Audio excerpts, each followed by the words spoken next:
Ethereum. Today I will give you a lesson in scenarios and a reactive process. I've said this many times, but most people never got what I was talking about. After today, I promise you that you will never forget it. This Monday, 2 days ago, on the DCA show, I was max bearish on Ethereum. The chart looked absolutely garbage. Trend down on every time frame. Hourly, daily, weekly. Key support broke. Previous support turned into resistance twice. And then the next lower support also turned into resistance. A price chart can't get any worse than Ethereum at that point. Key Ethereum thought leaders start talking about existential changes to the protocol. Vitalik talking about nodes not keeping history, and key members of the Ethereum Foundation leave for other protocols. Everything looks dark. Darker than a black steer's tokus on a moonless prairie night. There was no bottom. Then, before leaving this topic on the DCA show, I stopped myself.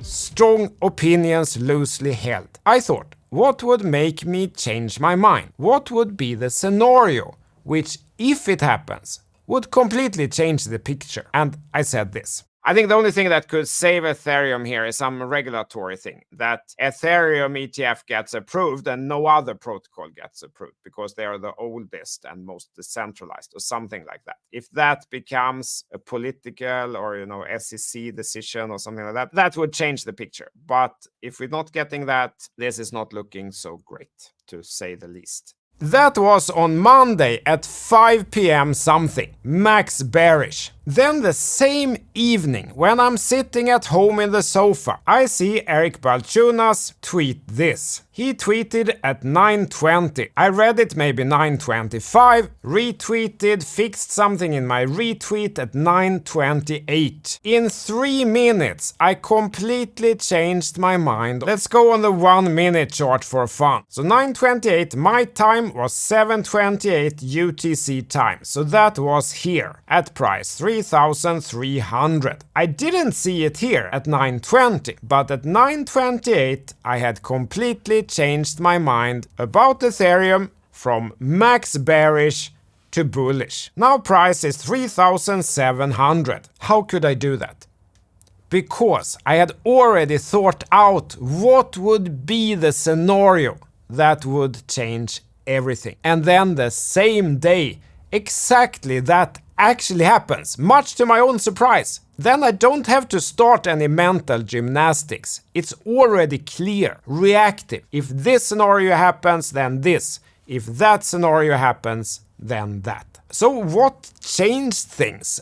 Well, we talked about that too this Monday and the week before and months ago too. So I had already gone through that thought process as well. What has happened in the US is this. It's clear as day. The Biden campaign strategists, they were out polling for opinions about different questions. Are you for or against crypto? Well, most people will answer against. They've read in the newspaper that Bitcoin is some kind of scam for terrorists and Russian oligarchs to do money laundering and for ransomware and stuff like that. So they are against. Okay, then they go back to the office and they're against crypto. They tell the SEC to crack down.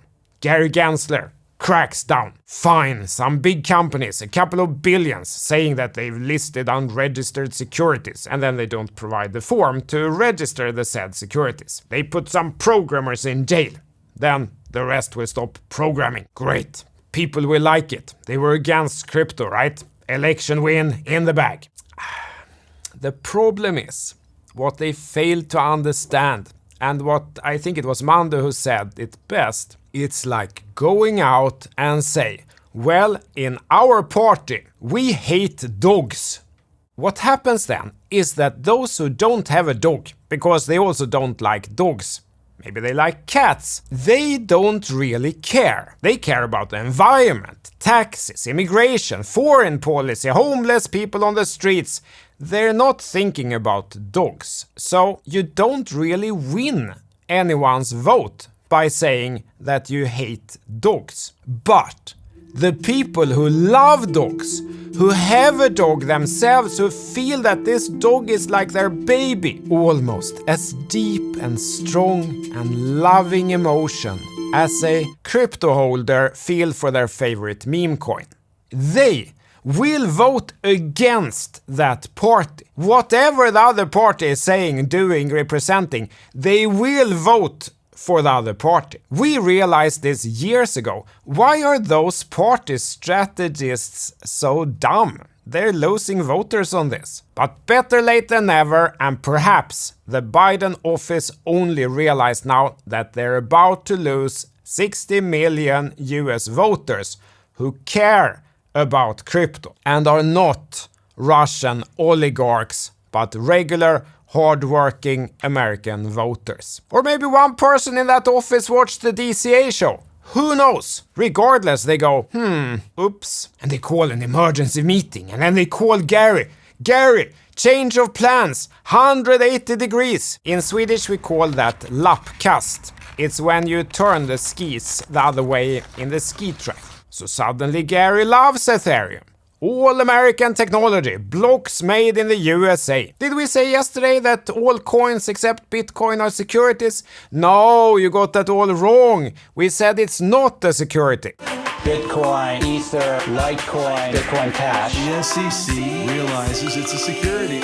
Why did I name those four? They're not securities. This is a scenario that I'm painting you now, but one that I've spent years thinking about. Now it could be playing out. That's why I could change my mind in 3 minutes. If the ETH ETF doesn't get approved now, then I change back. Now let's talk Bitcoin also. And guys, when you stick your neck out like I'm doing on YouTube, you get so much criticism the whole time. So you have to allow me a moment of pride here. I also said this on Monday at, I think it was 25.10. Let's move on. Can I ask the charts? Is there any point of resistance you see there? Like, where do you think we're gonna, like, where's the main point that people should be looking at? Because I think we're going higher, but I would like to kind of have a guess about where we should be looking at as key pain points. On the 6-hour candle, we kind of are there now. Clearly there's an element of resistance here, exactly where we are now. But I think this is a minor point. I think the bigger resistance, where we really turned almost 10 times back in late March, early April, that was 71,400. So I think if we clear where we are now, the next resistance is 71,400. I said 71,400. Where did the candle close? 71,432.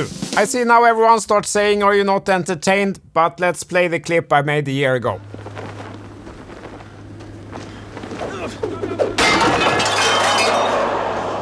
Are you not entertained? Are you not entertained?